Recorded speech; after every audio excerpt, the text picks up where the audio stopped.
Ngayong araw mga kabatang ay madami tayong gagawin at samahan ninyo ako. Ay di ipapakita ko sa inyo kung ano yung ginagawa ko ng buong araw. Una ho, kay babangon at kay mag-uunat-unat. Ay syempre ako'y mumukat-mukat at talaga namang antok pa ho. Ayan ho talagang 5:30 pa lang ay kailangan ko magbanat ng buto. Good morning.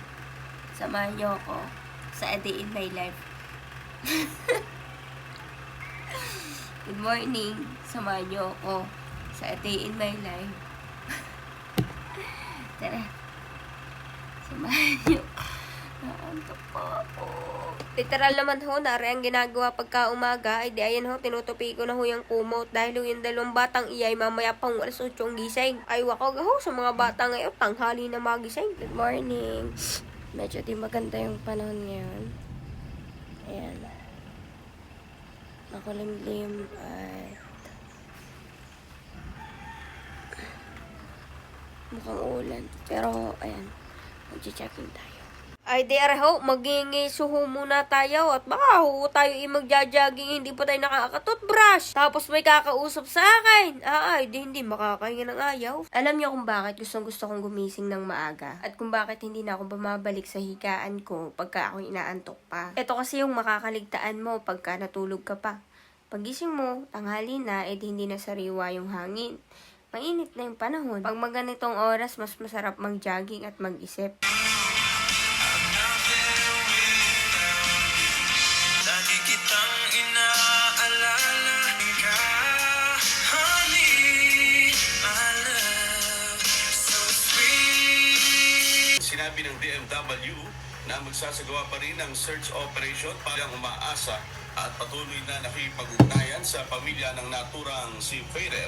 Pagka umaga ho talaga ako nanonood ng balita kahit papaano. Ay di ngayon ho, tayo magsasaing. Ang sala lang ho, nung saing kahapon. Nilagay ko na ho lahat ng aking lakas diya. Madungka lang ho rin kaning aray. Kaso hindi kaya. Kailangan ho na rin tubig. Kailangan ho rin ibabar. Tawarin mga batang iyong magsasaing lang ang iiwanan pa. Ari na nga hong bagong kaldero ang ating gagamitin. Ay ari hugas na. Kami maraming stock na kaldero din sa amin. Ay nakita ang aming takalan. Ayan, ho ninyo. Yan lata. Wala naman ho yung kalawang. Awa ng Diyos. Pagkatapos, lilinisin natin ang bigas. Ay alam na naman ninyo, arito, aring mga tao, aray, tuturo ko pa Para sa mga katulad ko riyan na bata na inuutusan ng mga magulang, huwag kayong magagalit sa magulang ninyo. Katulad ko rin noong bata ako, puro laro ang gusto kong gawin. Ay diga, kung puro paglalaro ang aking inatupag, hindi ako marunong man ng mga gawain bahay. Katulad daray, pwede na mag-asawa, magaling na magsaing. Dini ho, magkakaalaman kung talagang magsasaing ka, sa sundot pa lamang, alam mo na. Pagka ho ako'y nagkakape mga kabatang, hanggat maaari ho ay hindi ko nilalagyan ng asukal. Ay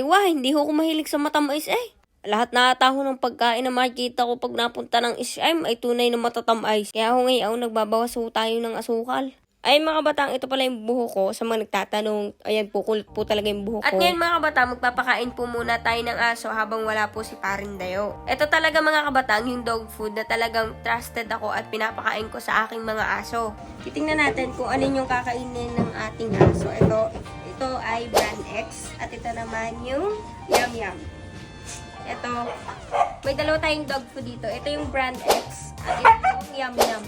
Ipapakita ko po sa inyo kung ano yung paborito ni Brandy na dog po dito. Ito pala si Brandy mga kabatang. Bali siya yung rescue namin na aso. At nung napunta siya sa amin, ang pinapakain na talaga namin sa kanya ay Yum Yum. At ito, papakita ko sa inyo na Yum Yum talaga ang paborito niya. Kitang-kita nyo naman, sa amoy pa lamang ay alam na ni Brandy kung ano yung dog food niya. Para mas maniwala kayo, iaaro ko sa kanya tong isang dog food, itong Brand X. Ito na nga, at inaabot ko sa kanya yung Brand X na dog food. Ayan, ayaw niya. Mas gusto niya yung Yum Yum. May flavor peptides na nga pala yung Yum Yum mga kabatang plus B complex to help improve appetite. Kaya kita nyo naman ganadong-ganado siya kumain. Pagdating naman sa amoy ng pupo nila, ito lang yung masasagot ko sa inyo. Hindi siya ganun kabaho kasi may yuca extract yung Yum Yum. Hindi ko naman sasabihin mabango, pero ayun, nami-minimize na naman yung amoy ng pupo.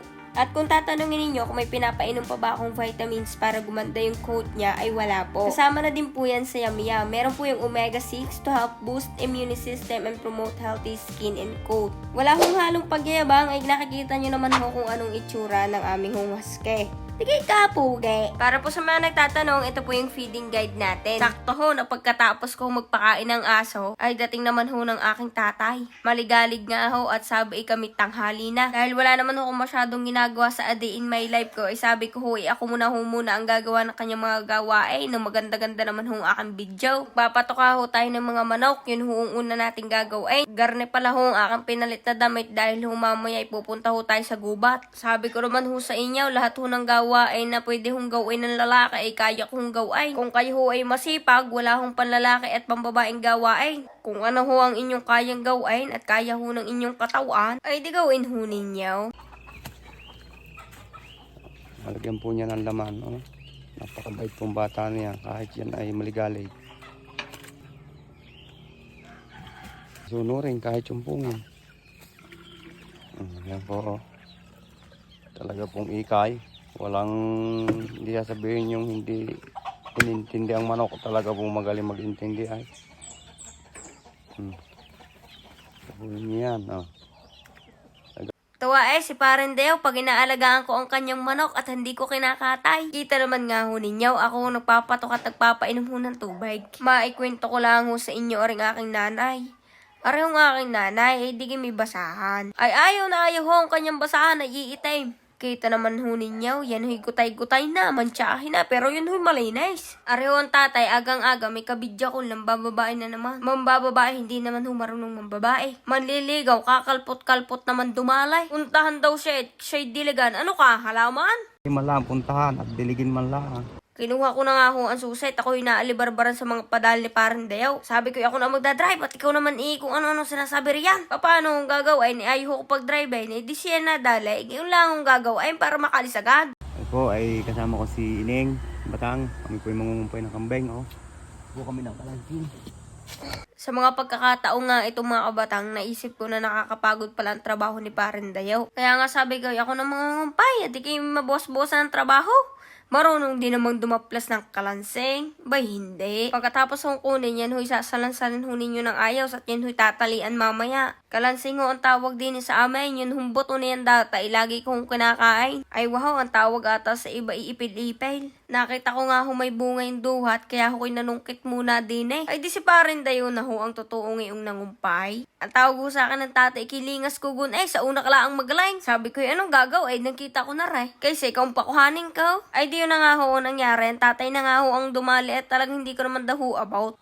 Ay arehong si Parendeo, akala ho ni lagi kong kababagay, kami yung magkasundo na re. Kasundo ko ho ang aking mga magulang, pati ho si Burdang ina. Minsan lang ho ay nagbabangayang parang aso't pusa, pero magkaayos naman.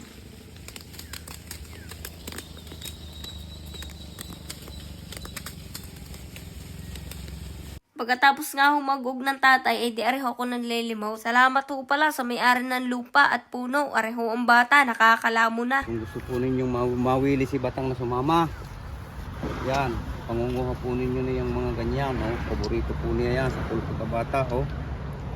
Yan, duhat. Itamis pa dyan. Tapos ay kami na mato na ho na ring manggang hilaw. Narinig na lang ho ay di isay na. Salamat ho sa may-ari ng punong aray. Ito na nga pala mga kabatang inapanguhan ni Parendeo. Bale ho nilagay ko lang ang aray yan para humabit-bit ko dun sa tricycle. Medyo marami din ho aray kaya ho salamat sa may-ari ng lupa at nagtanim ng punong aray. Ayan na nga pala ho ang tricycle ng tatay. Meron na hong kalanseng, meron ng mangga at meron ng duhat. Bale ho kami pauwi na pero nakita namin na meron ho namumuti ng bukaw. Ay dere nga ho ang nangyari sa tatay. Napanghingi ko ho agad ng bukaw. Yung salamat ho.